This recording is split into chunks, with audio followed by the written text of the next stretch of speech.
What is up, YouTube? McIntyre here. Today I wanted to update my tier list again. Yeah, it's been a little while since I actually did this. I think about a month and some change now. Since I was super focused on HTC, and if you guys have been following me and my team, Heroes Heard, you would know that we actually ended up running it through the Crucible and taking out EID, and have now qualified for the HTC for next season. So incredibly exciting stuff, but a lot of that focus had me basically not paying attention at all to my tier list. So now that that is done and we have succeeded, we'll have a lot of free time within the next few months to make a lot more content. And the first content that obviously a lot of you guys want is the tier list, right? So today I wanted to go over my tier list, edit and add some things, and yeah, just overall let you guys know where I think most heroes are at when it comes to Hero League. The one most obvious one I would say is this Vala coming up. Before, I don't know, I was hesitant on Vala because I always felt like she needed someone to defend her. But now the more Vala that I've played, the more disgusting that I've realized she is. She can just basically burst people out like a mage, but you know, she also has the ability to chase people down and just auto attack someone until they're dead. So she's absurdly strong. I mean, if I kind of seat these by role, my tier list a lot of the time, I try to, but she would be almost at the top of the list for me, as I feel like most of my Hero League games that I play with Vala are just impossible to lose because of how powerful she is. So that's that. Moving into our tier 1. So I would say most of all these tier S's are still tier S to me. Medic is absurd in Hero League, and people still don't know how to play against her. And if you take Medic and get any other second support, then she just becomes even more impossible to penetrate. And yeah, because of that, she's disgusting. Rhaegar still provides crazy wave clear, same with Tass. Obviously the two best ranged in the game at the moment. And while Garrosh, you know, in competitive might not be as high up in Hero League, it's just so silly how easy it is to just combo people and immediately win a team fight. You just win it. You just hit your Q and you win. So because of that, he's tier S. Look at our tier 1s. There's really not much on this tier 1 list that has changed. I still feel like all of my tier 1 warriors can provide CC or kill potential, or just provide an incredibly high amount of damage to a team fight, right, with self-sustain. So we have like Arthas and Sonya, high self-sustain, or even Dahaka, high self-sustain, some form of CC. You know, with Sonya, I sometimes take Leap in Hero League. And then we have, you know, our Nubirak, who has 2 forms of CC plus Web. So really powerful in Hero League a lot of the time. Li Ming, I still think Li Ming is really good in Hero League. I still think getting resets is really powerful. And for that reason, I have her as tier 1.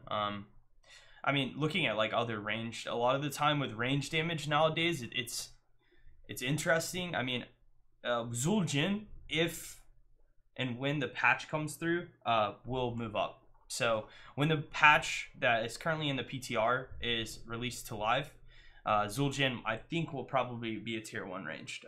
He's got a lot of the Vala kit in him. He provides some CC. He's got utility, and he even has a CC now at level 13 with his Entangle. So I think he'll be really powerful. But the thing about mage damage, obviously, is it does poorly sometimes into sustain healing, which, oh, look at these two guys up here.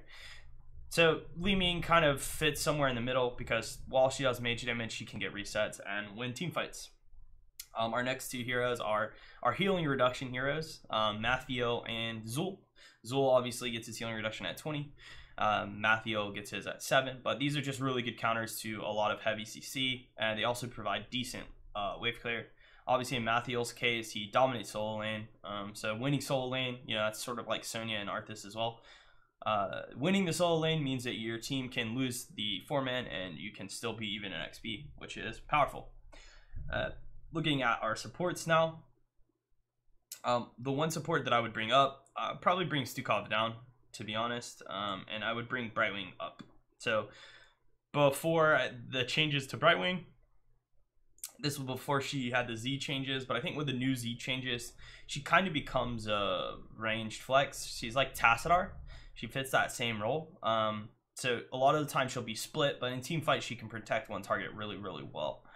She also has some kill pressure with her poly and her R, and she can save people in Hero League, which is a powerful, powerful tool. So I'd say she's very high up there now. And the second one would be Lucio. Lucio has crazy, crazy kill potential. Like you just solo kill people on Lucio for some reason. Not only that, but you know, move speed to get people out and in, and then sound barrier just can win a team fight. If you get it off, a lot of the time in Hero League, clashes happen where both teams just run at each other and you know, Braveheart scream. And because of that, I think Lucio is really, really powerful. Because if you get that ult off, you just basically win that. Uther is, I'd say, actually coming down. And the reason for that is the meta is changing to a more sustained meta.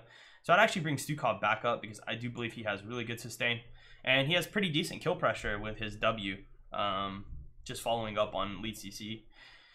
Next is going to be, let me fix these two. So we'll talk about these two picks now as well. So Kel'Thuzad, while he got nerfed, he's still pretty decent in Hero League. Just being able to one-shot, never a bad thing. And, you know, as I move Uther down, people will take him less.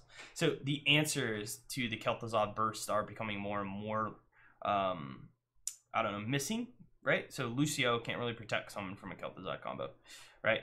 Medic can, while, you know, she still, you know, struggles, right? Because they're going to be taking a lot of damage. There's no cleanse there, whereas maybe someone like Rhaegar doesn't have as bad of a problem. So while there are kind of answers to Kel'Thuzad, you don't see them as much anymore. So he's still pretty relevant. You know, just one-shotting can be nice. And then Gul'dan, absolute monster of a DPS, wave clear machine. You know, one good fear wins you a game, and you can just poke out in team fights forever. So I don't know. I've started to enjoy playing him more and more often now. So, and then our last but not least, the star of the show, Genji. Genji just getting resets. There's never a bad time to get a reset on Genji, and being able to rotate in the early game and get picks as well is just so fun. And he'll probably always be that until he's just a completely dead hero, but just the way his kit operates in Hero League, he can be really, really powerful if played well. Tier 2s, so these are all just heroes that aren't bad. Like, none of them are bad, really. I would say you really can pick any of these characters and have a good time, feel effective, feel like you're doing something in the game. And I don't think any of them are significantly stronger than the others. I'm trying to reorder here because it kind of messed up. So we start with the tier 2s, right? Tier 2, we have Muradin. Great tank, CC. He's got escape. He sustains forever. Same with Joanna. We have another tank, good CC, survives forever, great wave clear. Leoric, wonderful wave clear, good sustaining against heavy tank. And then Tyrael, you know, good protection, pretty decent against mages and backline. So these are all just like tech heroes, more or less. So you know, you open up a draft, if you're first pick in Hero League and you lock one of these guys in, then the other team might just draft a bunch of stuff that you can't do anything against. Which is why we want to take maybe heroes up here, right? But if you're 4th or 5th pick and you need to, you know, draft something that your comp needs, then these are the warriors that you might need to go into. You know, flexing, and same with the Diablo, right? If you have a way, if it's a good map for Diablo and the other team's heavy mage, then, you know, Diablo is wonderful. Same goes for these melee assassins. So for me, Alarak is really good against the medic. I actually think so. Same with Thrall. These are why these picks are higher up for me in my tier list. Thrall can sunder, and sunder, what that does is two things. One, you know, obviously sundering someone from their back line to your front line is really good if you get a flank. But if you're just sundering down the hatch towards the enemy, a lot of the times, not only will you hit the person in the front, but you'll clip the medic, and that will stop the heal, and that will maybe give you enough time to get a kill, right? So same goes for Alarak. You can pull him towards you, you can pull medic towards you. I've even been going deadly charge on him and just flying to the back line and just punching the medic out. So, and then we have Illidan. I'm still hesitant on him. I like him being higher up because a lot of the time people can't deal with him. And he does do well against medic, right? If medic doesn't get pills, he'll slowly but surely kill her. So he's there too. He's got global, just pretty powerful stuff. Then we have all of our range. These are all of our range dealers that are, again, flexible. They all do something well, but, you know, if you take them early, they can get countered. Sylvanas, great wave clear, great pusher, good on, you know, maps like BOE and Mines. We have Zebo, who's good on Tomb, D-Shire, maps that go late, especially with a new Frog build where you just chuck stuff at the enemy team. Lunara, good against low sustain. You know, good against assassins that want to, you know, fly in and or have high mobility. Falstad, good global, good push. Cassia, great against heavy auto. Jaina, insane wave clear. Right, so they all do something, just depends on what your team needs. Then we have our Uther and our Kharazim. These would be our burst healers, in my opinion. So these are the guys that, if the enemy team does dive you, you can shut them down with these two heroes. So we have Block, Totem, and Palm here, and we have D-Shield and Stun here, right? The one change that I think needs to happen is I think Anna comes up, and Anna would be in here as well. I think Anna is really powerful. She might be tier 2. Tier 1. I still haven't played enough with her. She's definitely not tier S because she can't heal herself. I haven't played enough with her, but she does feel powerful in her league. Just because of her sleep dart and like the way her kit operates. However, with that said, there are times when, you know, she can just get dove, and because of that, I'm hesitant on her. So I'd say she's probably tier 2. You know, first ripping her, I don't know. You could probably get away first picking her. The problem with her and why I don't want to even put her in tier 1 is if you take her and then you have to solo heal her, then she's terrible. So I'm gonna keep her at tier 2. Just realize if you're locking her that you need another support most of the time. I would say. Ooh, the tournament realm is updated. All right, so now we have our tier 3s. These are our one tricks. This has always been the one trick tier. Basically, this is the tier that these heroes are pretty good sometimes. You're just going to see a lot of players that just play these heroes, and they normally will lock them in when you don't need them, and they're terrible because of that. They're just terrible human beings. Anyways. These heroes aren't bad. There's nothing wrong with this tier list, and I don't have problems with people being one tricks or playing heroes that they like, right? My problem is that you should pick these heroes when they're good. And there are times when these heroes are good. You know, we have the Stitches and the Varian. These are pick heroes. They're great at getting picks.